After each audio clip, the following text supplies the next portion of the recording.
अस्सलामुअलैकुम नाजरीन। मैंने सिद्धा की कलाई पकड़ ली।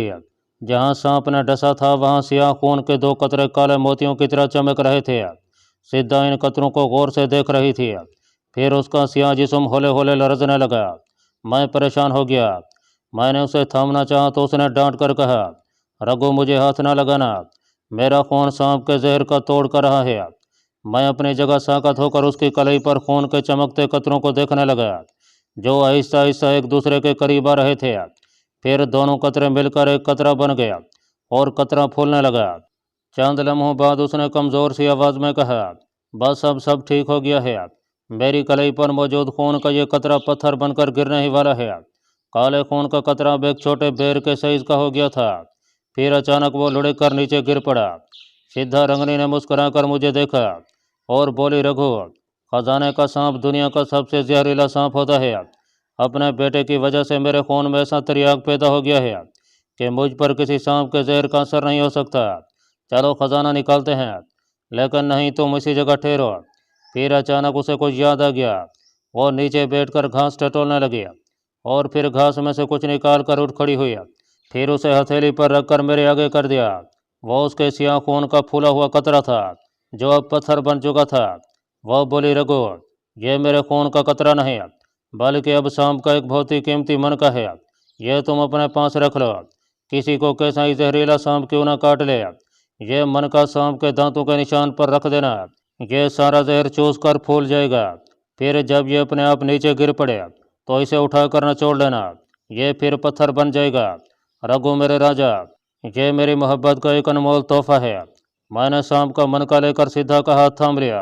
हम तेजी से दीवार के सुराख की तरफ बढ़े और अपने अपने खंजरों की मदद से दीवार खोदने लगे। थोड़ी देर की मेहनत के बाद हमने उस सुराख को इतना बड़ा कर लिया कि झुककर उसमें दाखिल हो रहे थे। वो कोई गार नहीं बल्कि एक खो थी जिसमें सामने वाली दीवार के छोटे से महराब में लकड़ी की एक छोटी सी संदूकची रखी थी। हम ये संदूकची निकाल कर बाहर ले आए। संदूकची की लकड़ी बिल्कुल सियाह पड़ चुकी थी और उसका ढकना मेखों से ठुका हुआ था। इसमें क्या खजाना होगा सीधा, मैंने कहा। यह तो बलिष्ठ भर की संदूकची है। सिद्धा के चेहरे पर भी मायूसी सी फैली हुई थी। उसने संदूकची मेरी तरफ बढ़ाते हुए कहा, तुम ही इसे तोड़ो। मैंने संदूकची का ढकना तोड़ दिया। उसमें एक चरमी थैली रखी हुई थी। मैंने थैली को खोला तो उसमें से कोई गोल सी चीज़ सब्ज रंग के कम ख्वाब के रुमाल में लिपटी हुई निकली। मैंने रुमाल को खोला तो हमारी आंखें चकाचौंध हो गईं। मेरे हाथ में कंधारी अनार से भी ज्यादा गहरे सुर्ख रंग का एक चमकदार शफाफ और बेदाग लाल रखा हुआ था। उसका साइज एक छोटी नाशपाती जितना था। सिद्धा रंगनी ने अपने सांप बेटे को गले में डाला और खुशी से उछलकर बोले, रघु, यह तो कीमती लाल है। इसे बेचकर हम एक शानदार महल खरीद सकते हैं। लो मुझे दिखाओ। मैंने लाल उसे दे दिया और वो उसे उलट पुलट कर गौर से देखने लगी। मैंने भी उसका बगौर जायजा लिया। इस लाल में ना तो कोई सुराख था और ना किसी जगह कोई निशान या दाग था। लाल बहुत कीमती मालूम होता था। मैंने बुजुर्गों से सुना और पढ़ा था कि इस किस्म के लाल किसी को ही रास आते हैं। सीधा बेहतर यही है कि हम इस लाल को इसी खो में वापस फेंक दें। मैंने खदशे के तहत कहा, यह क्या कह रहे हो रघु? सीधा हैरत से बोले, कभी कोई घर ही लक्ष्मी को भी धुतकारता है।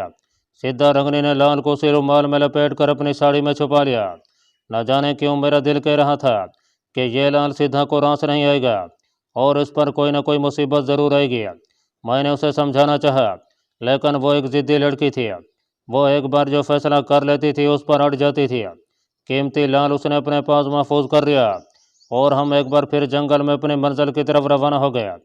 तीसरे पैर जंगल ख़त्म हो गया।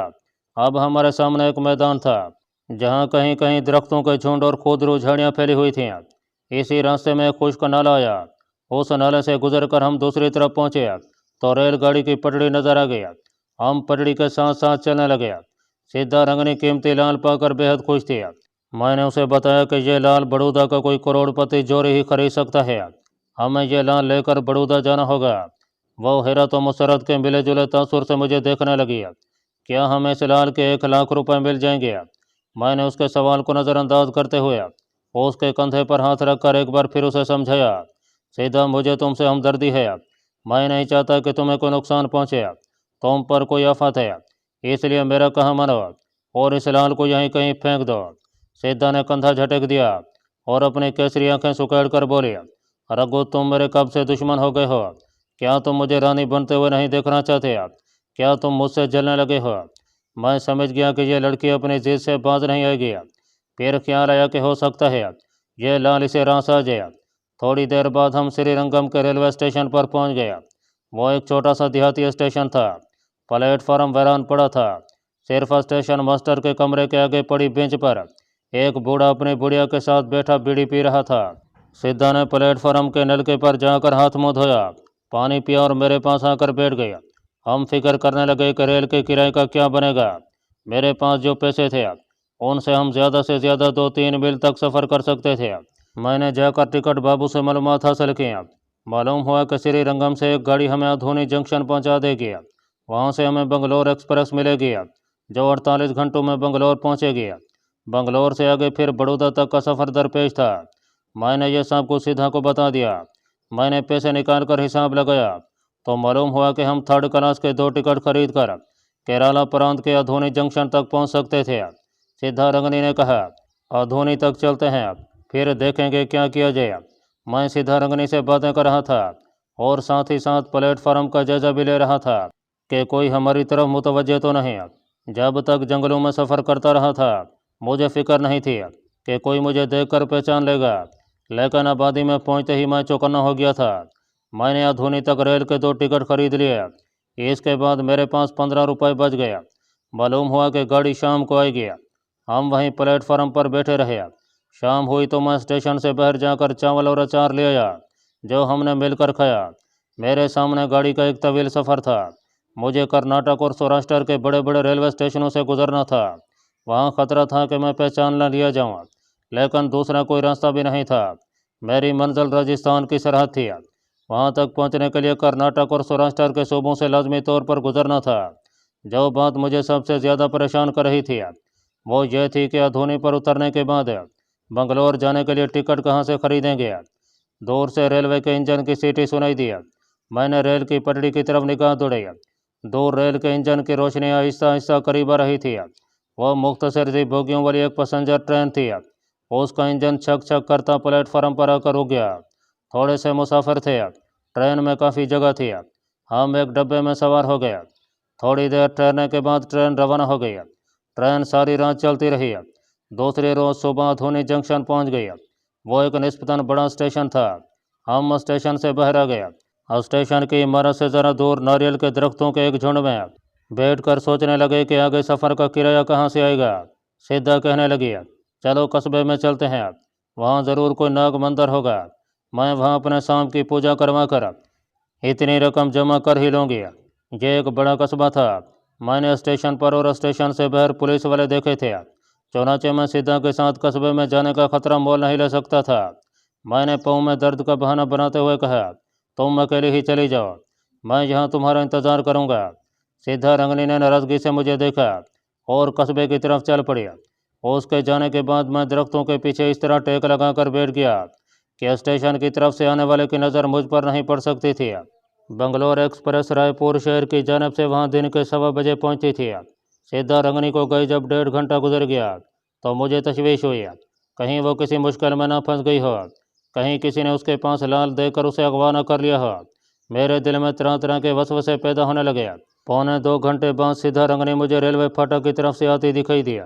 उसके हाथ में केले के पत्तों में लिपटी हुई कोई चीज़ थी। मेरे करीब पहुंचकर पत्तों का पैकेट मेरी तरफ बढ़ाते हुए बोली, लो रघु, जलेबियाँ खाओ, रुपयों का कुछ बना? मैंने बेताबी से पूछा, कैसे न बनता, नाग मंदिर में जाकर सिद्धा रंगनी खाली हाथ वापस नहीं आ सकती। ये देखो पूरे 20 रुपये हैं। उसने साड़ी के पल्लू से सारे नोट निकाल कर मेरे हवाले कर दिए। तुमने तो कमाल कर दिया सिद्धा, वो बोली। अगर मैं कुछ देर और ठहरती तो इससे भी ज़्यादा पैसे जमा हो जाते हैं, लेकिन हमें तो बड़ौदा जाकर लाल फिरोख्त करना है। अब ये पैसे मेरे लिए कोई हैसियत नहीं रखते। हम इसी वक्त रेलवे स्टेशन पर आ गए। मैंने बंगलोर सिटी के लिए 3rd क्लास के 2 टिकट लिए और प्लेटफार्म पर एक कोने में जाकर बैठ गया। बंगलोर एक्सप्रेस लेट थी। बहरहाल 2 बजे वो हमें लेकर रवाना हो गई। वो दिन गुजर गया, दूसरा दिन आया, फिर वो भी गुजर गया और रात आ गई। स्टेशन पर स्टेशन और शहरों पर शहर गुजरते गया। वो रात भी रेलगाड़ी में बीत गई। खुदा खुदा करके बंगलोर सिटी का स्टेशन आया। वो बहुत बड़ा रेलवे स्टेशन था। वहाँ बहुत मोहतात हो गया था। मैं सिद्धा के साथ थर्ड क्लास वेटिंग रूम में जाकर मुसाफिरों के पीछे आ गया। वहीं हमने खाना खाया। सिद्धा रंगनी बड़ी खुश थी। मेरी नज़रें पुलिस या सीआईडी वालों को तलाश कर रही थीं। वहाँ कोई पुलिस वाला तो नहीं था, लेकिन सीआईडी वाला कहीं भी किसी भी लिबास में मौजूद हो सकता था। मेरी तजर्बाकार निगाहें अपने अतराफ का बगौर जायजा ले रही थीं। अभी तक मुझे किसी तरफ से खतरे की बू महसूस नहीं हुई थी। मंगलौर से हम फिर गाड़ी में सवार हो गए और बलौर, औरंगाबाद, कोल्हापुर और सूरत से होते हुए गुजरात काठियावाड़ के दूसरे बड़े शहर बड़ौदा पहुंच गया। वो भी एक बड़ा रेलवे स्टेशन था। शहर भी बहुत बड़ा था। यही हमारी मंजिल थी।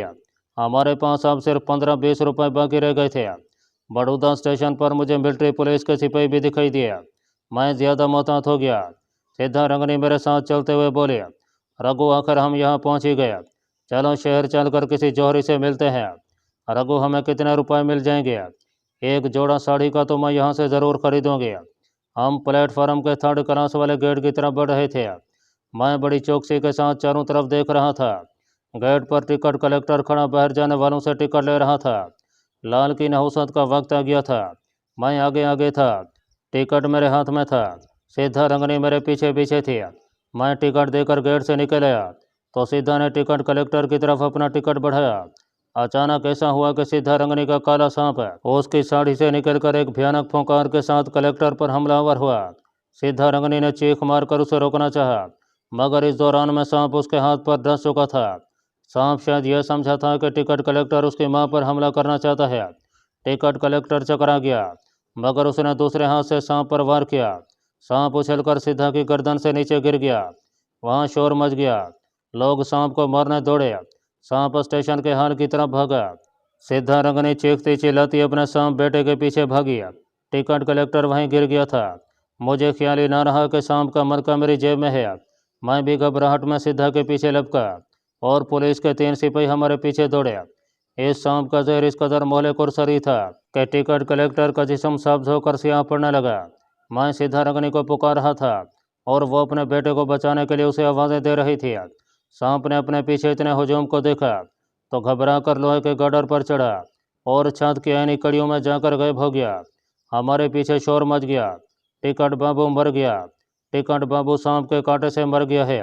अचानक मुझे अपने सांप के मनके का ख्याल आया, लेकिन वक्त गुजर चुका था। पुलिस ने सिद्धा रंगनी को पकड़ लिया और उसे पकड़कर पीछे टिकट चेकर की लाश के पास ले आया। सिद्धा रंगनी सहमी हुई थी। उसने टिकट कलेक्टर की लाश देखी तो रोते हुए बोली, इसे मैंने नहीं मारा, मैं बेगुनाह हूँ। पुलिस के एक सिपाही ने सिद्धा रंगनी को हथकड़ी डाल दिया और बोला, यह तुम्हारे सांप से मरा है, इसका फैसला अदालत में होगा। सिद्धा रंगनी ने चीख कर मुझे पुकारा, रघुपति देव तुम कहाँ हो, मुझे बचाओ। मैं लोगों के हजूम में 2 आदमियों के कंधों के ऊपर से सिद्धा रंगनी को पुलिस की हिरासत में देख रहा था। यह सब कुछ इस कदर अचानक हो गया था कि मैं भौंचा होकर रह गया था। जब सिद्धा ने मुझे आवाज़ दी तो मैंने देखा उसकी केसरी आंखें खौफजदा थीं और वह मुतवाहिश नज़रों से हजूम में मुझे तलाश कर रही थी। मैं उसकी तरफ बढ़ने ही वाला था कि वहीं जम कर रह गया। इंडियन मिलिट्री पुलिस के 2 वर्दीपोश सिपाही तेज तेज कदम उठाते हजूम की तरफ बढ़े चले आ रहे थे। अब अगर मैं कदम आगे बढ़ाता तो वह मौत की तरफ मेरा कदम होता। सिद्धा रंगनी ने खुद टिकट चेकर को नहीं मारा था, उसके सांप ने उसे हलाक किया था। सिद्धा रंगनी को थोड़ी सी कैद हो सकती थी, लेकिन अगर मैं मिलिट्री पुलिस के हथे चढ़ जाता तो मेरी मौत यकीनी थी। मैंने वहीं अपना सर नीचे कर लिया और हजूम से निकलकर तेज तेज कदमों से स्टेशन की लॉबी से बहरा गया। यहाँ रिक्शे, टैक्सियाँ और गाड़ियाँ खड़ी थीं। हर कोई टिकट चेकर की मौत के बारे में गुफ्तगू कर रहा था। लोग जय वरदांत की तरफ लपक रहे थे। सिद्धा रंगनी को अकेला छोड़ देने पर मेरा ज़मीर मुझे मलामत कर रहा था, लेकिन मैं मजबूर था। मैं बार बार ये कहकर खुद को मुतमईन करने की कोशिश कर रहा था कि सिद्धा रंगनी ने खून नहीं किया, उसे सिर्फ 2-3 साल कैद होगी, फिर वो रिहा कर दी जाएगी। लेकिन मेरा ज़मीर मुझे बराबर कचूके लगा रहा था। मुझे यह भी मालूम था कि तलाशी लेते वक्त सिद्धा के लिबास से लाल बरामद हो जाएगा और पुलिस उसे अपनी तहवील में ले लेगी। हो सकता है पुलिस वाले खुद ही उसे खुर्द बुर्द कर लें या वह हुकूमत के ख़जाने में पहुंच जाए।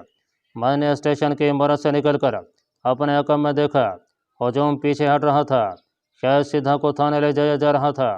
मैंने दिल ही दिल में सिद्धा से माफ़ी मांगते हुए उसे अलविदा कहा। तेज तेज कदमों से चलता कुशादा बाजार के फुटपाथ पर लोगों के हजूम में गुम हो गया। बड़ौदा शहर मेरे लिए बिल्कुल अजनबी था। मेरी जेब में इस वक्त सिर्फ 8 रुपये थे। गले में मुकद्दस नक्श था और दूसरी जेब में सीधा रगनी का दिया हुआ सांप का मनका था। जिंदगी के स्टेज पर हर अदाकार अपना अपना रोल अदा कर रहा था। हो सकता था कि मेरी जान बचाने के लिए सिद्धा अपनी ज़िंदगी कुर्बान कर डालती, लेकिन मुझे इतराफ़ है कि मैं ऐसा नहीं कर सकता था। इसे अब मेरी खुदगर्जी समझ लें। मुझे अपनी जान सिद्धा रंगने से ज़्यादा प्यारी थी। या ये समझ लें कि मैं अपनी ज़िंदगी को अपने मुल्क व कौम की अमानत समझ रहा था। फुटपाथ पर चलते हुए जब मैं काफ़ी दूर निकल गया तो आगे एक कुशादा चौक आ गया। दिन का पहला पहर था। सड़कों पर काफ़ी ट्रैफिक थी। दुकानें हर किस्म की चीज़ों से भरी हुई थीं। मेरे सबसे बड़े 2 मसले थे। एक ये कि कहीं से कुछ रकम हासिल की जाए, दूसरा ये कि लिबास तब्दील किया जाए। लेकिन सबसे पहले मैं इस शहर को खैराबाद कहना चाहता था। कोल्हापुर के रेलवे स्टेशन पर मैंने नक्शे का जो चार्ट देखा था उसके हिसाब से मुझे बड़ौदा से आगे अहमदाबाद जाना था।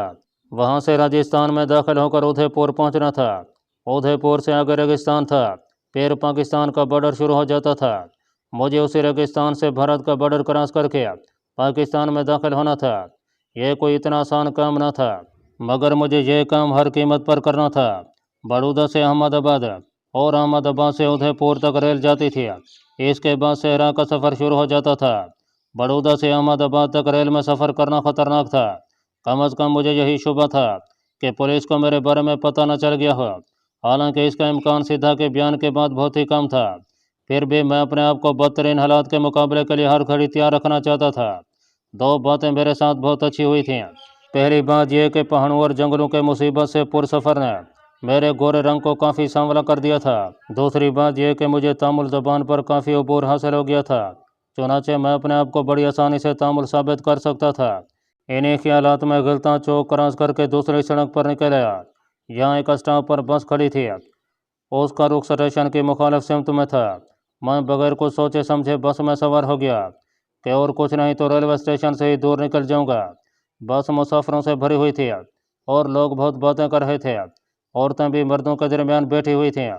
फिर बस शोर मचाती एक तरफ रवाना हो गई। मैंने बस में दाखिल होते ही उसकी दीवार पर लगे रूट के चार्ट पर निगाह डाली तो वहाँ आखिरी स्टॉप के नुक्ते पर अंग्रेजी में टावर लिखा था। चुनाचे मैंने टावर का टिकट ले लिया जो 2 रुपये का था। टावर पहुंचकर कहाँ जाऊंगा यह मुझे मालूम न था। टावर पहुंचकर मैं बस से उतर गया। मुझे भूख सताने लगी थी। बाजार में एक जगह लंबी सी दुकान के बाहर कुछ पुरानी कारें और एक ट्रैक्टर खड़ा था। 2-3 मिस्त्री वहां काम कर रहे थे। दुकान के ऊपर गुजराती और हिंदी में गुजराती केसर भाग गैराज लिखा था।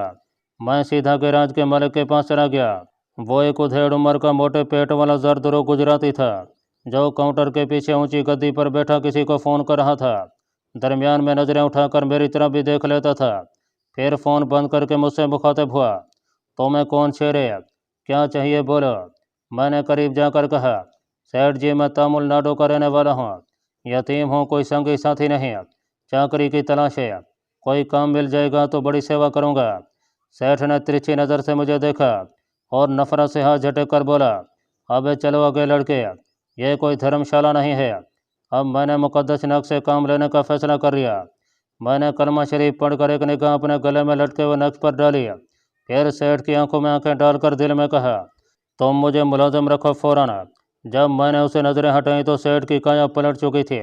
उसका लहजा ही बदल गया था। सर पर रखी हिंदवाना टोपी उतार कर अपने गंजे सर पर हाथ फेरा और बोला, अरे तू घर पर काम करेगा? बोल। हाँ सेठ साहब, क्यों नहीं करूँगा। सेठ ने अपने किसी नौकर को आवाज़ दी और कहा, धनिया अब इसे हवेली पर ले जा, सेठानी जी से कहना कि इसे खेत पर लगा दे। अरे जा, मेरा मुंह क्या तक रहा है। फिर वह मुझसे मुखातिब हुआ, अरे तेरा नाम क्या है? राथन। मैंने जल्दी से कहा। उस वक्त ये नाम मेरे जहन में आया था। ठीक है जा धनिया, इसे ले जा। धनिया ने मुझे एक पुरानी फटीचर सी जीप में बिठाया और सेठ की हवेली की तरफ चल दिया। सेठ की हवेली शहर के मज़ाफ़ात में खेतों के दरमियान वाक़ थी। मोटी जरदरू सेठानी ने मेरी तरफ नाक चढ़ा कर देखा। अबे धनिया, पहले क्या नौकरों की कमी थी जो इसे ले आया? चल इसे खेत पर लगा दे। खेत में पहले ही से 2 आदमी काम कर रहे थे। मैं भी उनके साथ काम करने लगा।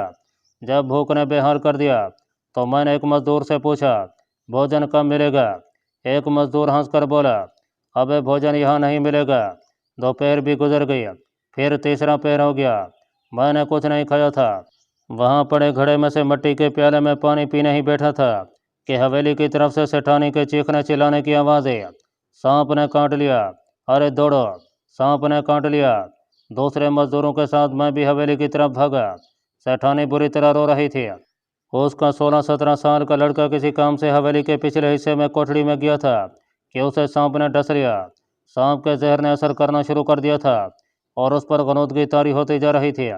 मैंने जल्दी से सीधा रंगनी का दिया हुआ सिया मन का निकाला और पूछा, सांप ने कहाँ काटा है? बहन करती रोती पीटती माँ ने अपना लखते जिगर की पिंडली से पजामा हटाते हुए कहा, यहाँ डसा। लड़के की पिंडली पर सांप के दांतों के 2 नन्हे नन्हे निशान ऊपर नीचे बने हुए थे।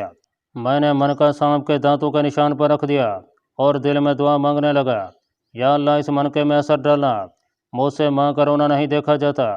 दोनों मजदूर, घर के नौकर और लड़के की माँ आंसू भरी निगाहों से मनके को तकने लगी।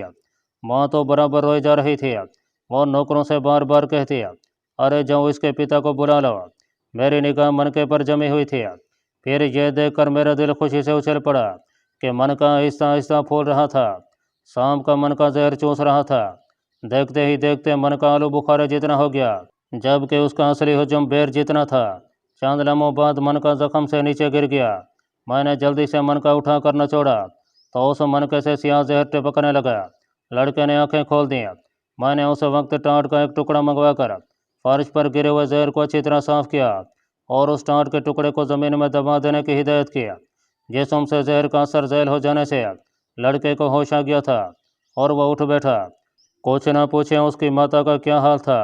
वह मुझे बार बार सीने से लगाती और मेरा माथा चूम कर कहती, तुम भगवान के अवतार हो, तुमने मेरे बच्चे की जान बचाई है, तुम्हें भगवान ने यहाँ भेजा है। मैंने कहा, माता जी मुझे भूख लग रही है। उसी वक्त मेरे आगे भोजन के 2 थाल लगा दिए गए जो कचौरियों, मिठाइयों और फलों से भरे हुए थे। मुझे सख्त भूख लग रही थी।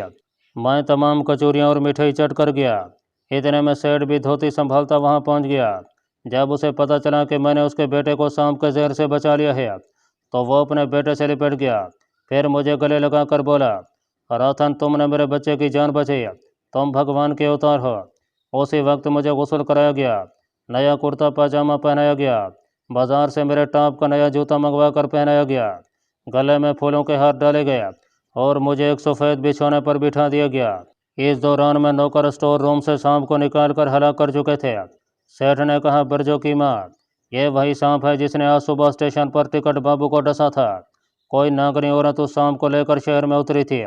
हाय भगवान, तेरी कृपा से मेरे बच्चे की जान बच गई। मैं ये सब कुछ सुन रहा था। मुझे अच्छी तरह इल्म था कि वो सांप सीधा का सांप बेटा नहीं था। अगर वही सांप होता तो सबसे पहले मेरे पास आता, क्योंकि जंगल में सीधा ने उसे मेरे जिस्म की बू सूंघी थी। और सांप एक बार अगर किसी आदमी के जिस्म की बू सूंघ ले तो उसे कभी फरामोश नहीं करता। दूसरे, अगर ये वही सांप होता तो शायद मेरा मन का भी सेठ के लड़के की जान नहीं बचा सकता था। वो पूछ रहा था, राथन बेटा, तुमने सांप का यह मनका कहाँ से लिया? यह ज़रूर तुम्हें किसी महर्षि ने दिया होगा। हाँ सेठ जी, मैंने कहा, यह मनका एक महर्षि की मुकद्दस निशानी है। मैं इसे अपने से कभी जुदा नहीं करता। सेठानी अपने बेटे को मौसमियों का रस पिला रही थी। उसका एक गिलास मुझे भी दिया गया। रात को मेरा बिस्तर हवेली के आंगन में लगाया गया और ऊपर मच्छरदानी भी तान दी गई। रात को खाने में तरतराते हुए पराठे और बैंगन का भरता मिला। एक मुद्दत के बाद ऐसी खुराक मिली थी, डट कर पेट भरा और फिर ऐसा सोया कि होश ही ना रहा। आँख खुली तो आंगन में धूप भरी हुई थी। नौकर आगे पीछे फिरने लगे। सबसे पहले मैंने जेब में हाथ डालकर सीधा रंगनी के मनके को देखा जो मौजूद था। सेठानी आंगन वाले तुलसी के पेड़ को पानी दे रही थी। फिर उसने चिड़ियों के लिए चावल बिखेरे। मुझे मसहरी से बैरते देखकर मेरी बलाई ने। मैंने उम्दा खुशबूदार साबुन से गुस्ल किया, कपड़े पहने और घर के मक्खन के साथ पराठा खाया और दूध का ताज़ा गिलास चढ़ाया। सेठ मुंह में मिसवाक लिए अखबार पढ़ता हुआ आंगन में दाखिल हुआ। लो सेठानी देखो, काल वाली नागनी औरत की तस्वीर छपी है। मैं आंगन वाले हेड पंप के पास बैठा कुली कर रहा था, वहीं एक लम्हे के लिए ठुठक गया।